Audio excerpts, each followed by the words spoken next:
สบายดีFC สุขคนเนาะในกาครับพบกับผู้ข่าวบ่าวคำใบเส้นเก่าเส้นเคยเนาะมื้อนี้ก็เป็นมื้อนึงที่ว่าอากาศดีพี่น้องฝนตกเป็นมื้อเพิ่นว่าออกใหม่15ค่ำเดือน8เป็น8ที่282ผลเนาะแล้วก็คนลาวชาวพุทธเนาะก็เป็นมื้อเข้าพรรษาคนส่วนใหญ่ก็สิไปตักบาตรถวายสังฆทานอยู่ที่วัดเนาะครอบครัวข้าพเจ้าก็ไปได้เนาะไปได้เดือนแต่ข้าพเจ้าผู้เดียวก็สิลายอยู่ปีนี้บ่ได้ไปใส่บาตรถวายสังฆทานนำเพิ่นเนาะแต่ว่าก็บ่เป็นหยังเนาะแนวใดที่ว่าจิตใจเฮามีความสงบเฮ็ดดีทำดีก็คือว่าเฮ็ดบุญเนาะก็ถือว่าเฮ็ดบุญบ่ได้ไปนำหมู่ปีนี้ก็ย้อนว่าเฮาได้พาเป็นควายนากระดูกบะหัวเข่าเนาะบะหัวเข่าที่ว่าเคยลงในคลิปก่อนหั่นเนาะว่านนี่ไปเอาตัดผ่านฝ่ายไม้เย็บอยู่ที่ห้องหมอหรือห้องพยาบาลเนาะท่านหมอก็พบเห็นมีหูน้อยนึงก็ถือว่าเพิ่นว่าบ่ให้เคลื่อนไหวหลายเนื่องจากว่าเฮามักย่างเนาะอยู่ซื่อๆบ่เป็นเฮ็ดจังได๋แหละเนาะหลายคนก็ถามเขาว่าเป็นจังได๋คือว่าเห็นย่างหยงๆอยู่คือว่าไปผ่าตัดเป็นบางๆของเขาอันนี้ก็เป็นอุบัติเหตุแต่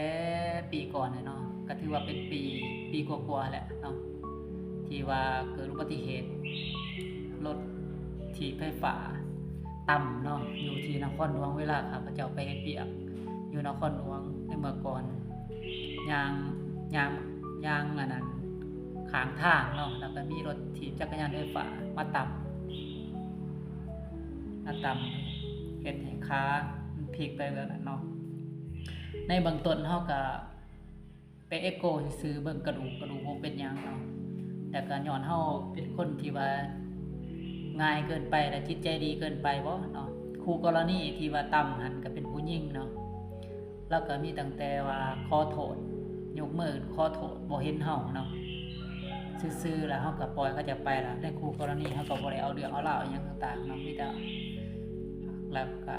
หาน้องชายไปพาไปโรงหมอแล้วก็จ่ายเงินเองอิหยังต่างๆเนาะจนมาฮอดคู่มื้อนี่แหละไปผ่าตัดอยู่นครหลวงก็จ่ายเงินเองเนาะอันนี้แหละคนเฮาสอนให้ฮู้ว่า1มาการประมาทในหลายหลานก็เป็นสิ่งที่บ่ดีเนาะเป็นสิ่งที่บ่ดีกรณีที่ว่าเฮา หรือว่าเฮามักง่ายหลายก็บ่ดีเนาะเฮาใจดีหลายก็บ่ดีเนาะก็คือหลายๆคนก็ว่าเป็นหยังจะคือบ่เอาเรื่องกับคู่กรณีจังซั่นจังซี่เนาะเฮาก็คิดว่ามันสิบ่เกิดขึ้นถึงขนาดเอ็นขาดเอ็นหยังต่างๆเนาะคิดว่าเฮาต่ำไปแล้วราคาไข่ยังธรรมดาแล้วก็แล้วไปแต่ว่ามาหลังๆมาแล้วมากวดละเอียดแล้วรู้สึกว่าเอ็นควายหน้าขาดเฮาบ่สามารถที่จะแดนได้ย่างก็ขยักไปเฮ็ดเวียกหนักบ่ได้ว่านี่ซะเพราะฉะนั้นก็จำเป็นต้องได้ผ่าตัดโดยใส่ทรัพย์สินของตัวเองของครอบครัวเนาะในการผ่าตอนนี้ก็ถือว่าบาดแผลในเบื้องต้นในข้างนอกก็โอเคแล้วดีแท้แล้วเนาะรอท่าที่บำบัดเนาะถ้าว่าท่านใดที่ว่ามีพี่มีน้องหรือว่าเคยผ่านจุดนี้มาแล้วก็ขอคำเห็นหน่อยเด้อว่าการบำบัดนี่เฮาสิเริ่มต้นจากไสเพราะว่าอยู่จำปาสักนี่เพิ่นศูนย์บำบัดเพิ่นบ่มีเนาะแล้วเฮาจะต้องไปเที่ยวไปนครหลวงเดือนละครั้งซั่นนะแล้วก็สิมีเพิ่มค่าใช้จ่ายหยังต่างๆเนาะอันนี้ก็ฝากให้ทั้งพี่ทั้งน้องเฮาคอมเมนต์มาให้แน่ว่าเฮาสิบำบัดเอ็นบ่าหัวเข่านี่นั่นได้เพื่อให้ปกติเนาะสำหรับคลิปนี้ก็สิมีประมาณนี้บ๊ายบาย